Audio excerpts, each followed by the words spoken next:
Hey, everybody. Thanks so much for having me. It's really an honor to talk to you all. Again, my name is Laura. I'm the dietitian with Northwestern Movement Disorders. I just want to talk to you a little bit about nutrition as it relates to Huntington's disease and really all of, everybody. Main topics I want to go over are just general nutrition, just to kind of give us a basis of, what we build these recommendations off of.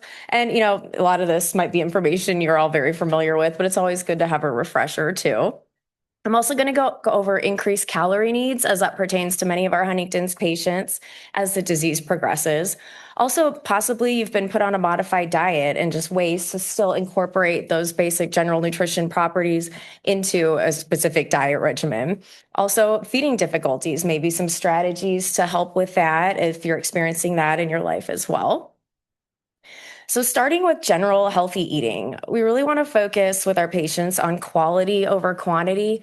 Some patients may have a very difficult time, sitting down and finishing a whole meal. So, we really want to make sure that the foods you are getting in, we're kind of getting the most bang for our buck, you might say, just, making sure that those foods are offering the most nutrition that we can.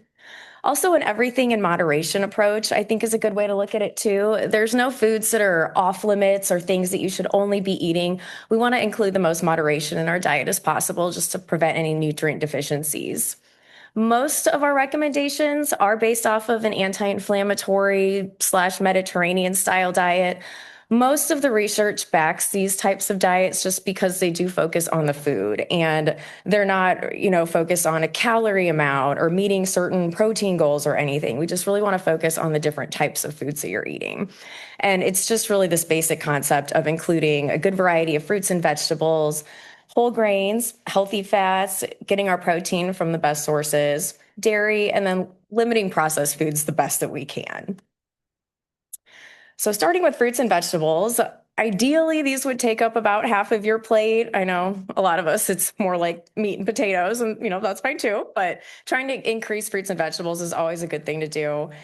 Basically because they're really going to increase your fiber. They contain most of our vitamins and minerals. I know there's a lot of talk about some foods being, superfoods, which there is something to that. Things like broccoli, blueberries are going to be more nutrient dense than maybe some other fruits and vegetables, but just including a good variety is what you should focus on. We tell patients eat the rainbow. We specifically with pediatrics, but it applies to everybody. Just because each or color in a different fruit or vegetable represents a different phytonutrient. So the more color you can have on your plate or throughout your day just ensures that you're getting more nutrients and possibly decreasing the risk of having a nutrient deficiency. A lot of people don't like to eat just plain vegetables or fruits, so there are ways you can add them to other foods, maybe putting fruit in your cottage cheese or yogurt, dipping vegetables in hummus, or adding fruit and vegetables actually to your smoothies, and fruit with oatmeal as well. So you don't have to just sit down and eat the actual fruit or vegetable. You can include them in other ways too.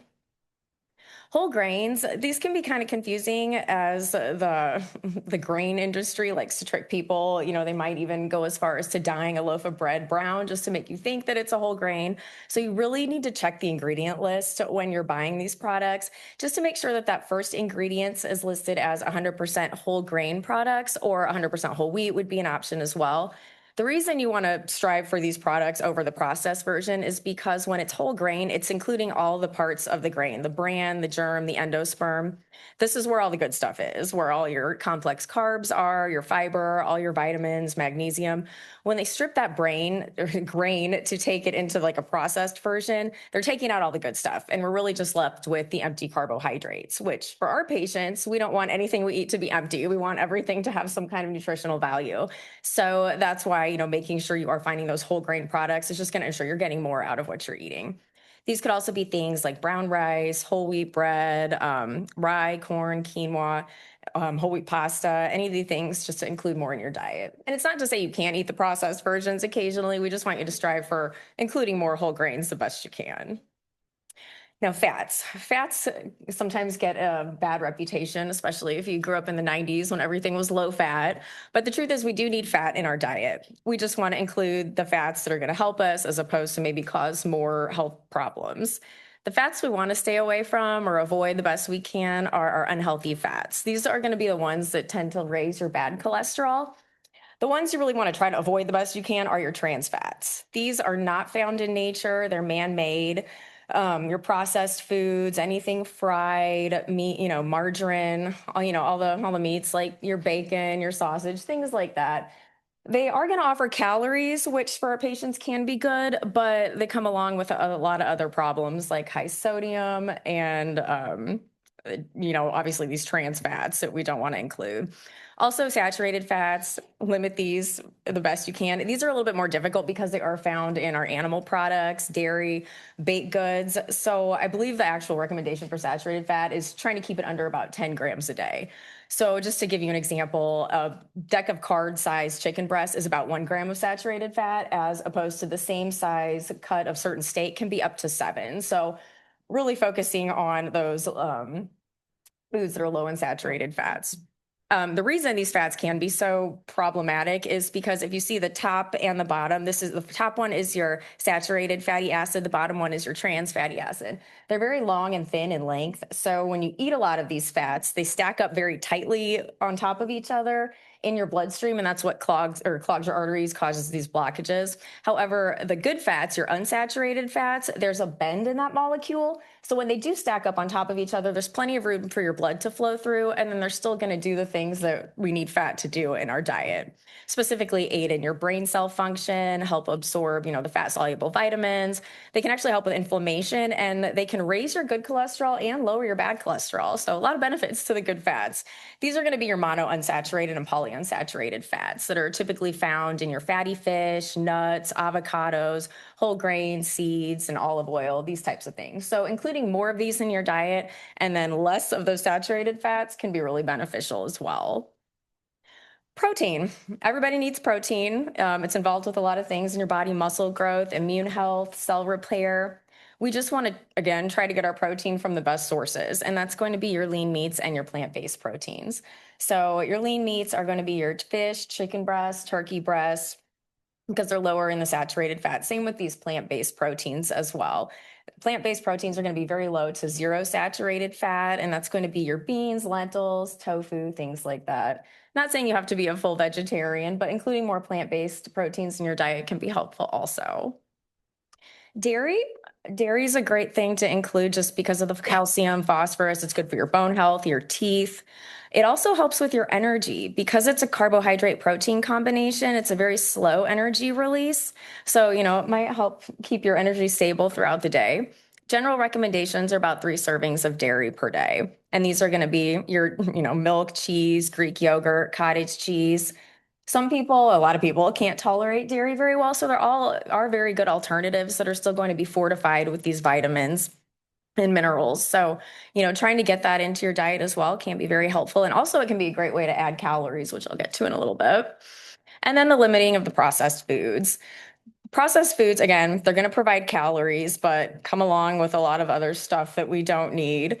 And with these, it's kind of, the benefits don't always outweigh the risks. So these are going to be, again, your processed meats, your deli meats.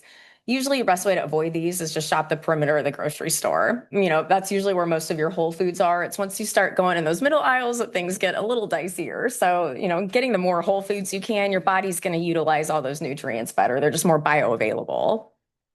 And again, everything in moderation. Like I said, nothing's completely off limits. Just choose whole foods most of the time, the best you can, and just enjoy your food. That's the goal. I love this visual. I give this to everybody just because it helps when you're building your meals, just to remember, okay, half my plate are those fruits and vegetables. I'm getting most of my nutrients here. I'm getting enough carbohydrate in my grains, enough protein and dairy, but not too much. So just kind of picture this model when you're building your meals, and that can be really beneficial in getting in all those macronutrients. Now, more pertaining to Huntington's disease specifically are the increased calorie needs. And, these can be caused by a lot of different things, maybe the increased movements or the different metabolic changes that are going on. One thing you can really, I think really helps, especially since you might not be able to eat a full, large meal at once, is adding in snacks. And with those snacks, we want to make sure they're as calorie dense as we can get them. So some great examples of that would be like nuts, trail mix, putting peanut butter on your fruit, even granola or dried fruits in your Greek yogurt, things like chia seeds, flax seeds, those can be really helpful too. And you want to make sure they're convenient, keep them in, different places around the house so patients are reminded to eat them. A lot of our patients, might not have that urge or thought process to eat. So, just having it in front of you can kind of spark that thought too.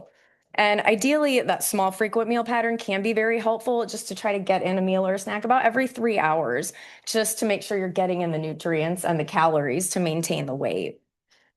Adding calories to meals and snacks, we usually start with our more nutrient dense calories. So, cooking with olive oil, adding avocados to toast, salads. You can even put avocados in smoothies without really affecting the taste, but it will add a good amount of calories and healthy fats. Also, adding again that peanut butter to your fruit, toast, oatmeal, or smoothies, and then the chia and flax seeds in the yogurt as well.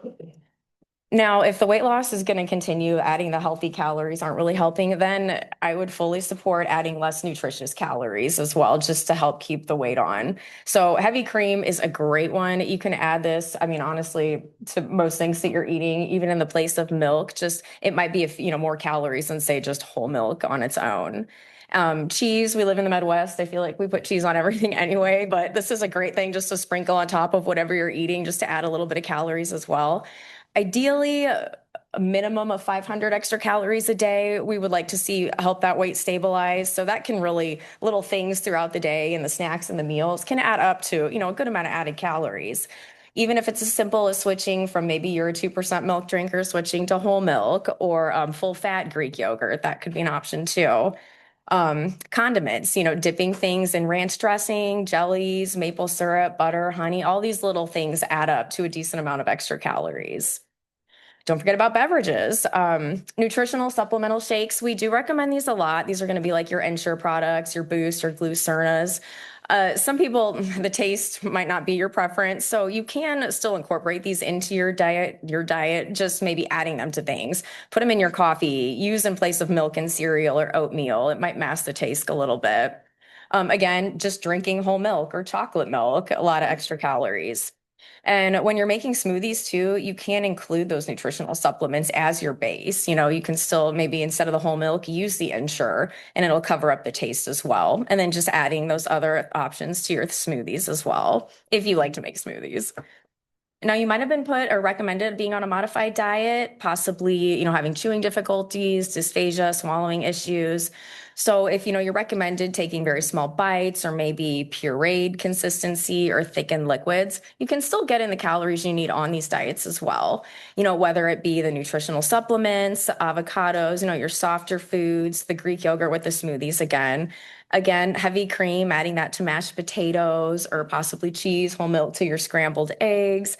Sauces and gravies, those can be helpful too with your meats. If you're having a hard time chewing maybe those drier meats like chicken, marinating them or adding that moisture to it can definitely help with the swallowing as well. And then your eating environment. This is very important. We want to minimize any risk of choking or, any danger during eating. So that's where that small frequent meal pattern can come in. Again, eating a whole meal can be very tiresome for patients and they're exerting a lot of energy. And what we don't want is them to get tired as you're eating and then maybe not focusing on the chewing and the swallowing that could prevent those choking issues. So making sure the patient has energy. So trying to just eat a small meal every, couple hours, I think can be really helpful as well. I do recommend limiting meal times to about 30 minutes, just because if it's taking the patient longer than that to eat, there's a good chance that they are getting tired, and we do increase the risks of those choking and swallowing issues. Incorporating more finger foods, making it easier for patients to eat and, get the food actually into their mouth. A lot of patients I see, one of the main problems is just that a lot of the food ends up on the floor. So the more that we can actually get the food from the plate into their mouth can actually make a big difference as well. The eating environment, minimizing those mealtime distractions, maybe not eating in front of the TV, just having, your sole focus be on eating the food. Also, sitting upright with that chin pointed down can really open up the throat to prevent any possible aspiration or choking as well. And then also the utensils. There's so many different things out there. Just a quick Amazon search. You can find a lot of different types of plates, bowls, even including hot plates as they eat just to keep the food warm. Because a lot of times, as a patient sits there, the food gets cold. They don't want to finish it either. And these are just some examples of that. They have adaptive utensils. I love the bowls with the sides that just make it easier to scoop things. And then also the no slip bowls as well, because that can be very difficult trying to, use a spoon if the plate's moving around. So I think that these are great to incorporate into your day to day as well. So basically, in summary, fuel your body with the best foods you can. That would be your whole foods. Try to include the most variety of all these different food groups, your fruits, vegetables, healthy fats, lean proteins, and, focus on the most calorie dense foods we can when we're eating, just in case, that appetite starts to go or you're not sitting eating for that long, you're getting the most calories for what you're eating. And again, plenty of options when you're trying to maintain all these calories when you're on a special diet. There's still ways to do that, and we can individualize that to your preferences as well. And then just creating that safe environment for patients when they eat, so to minimize any risks.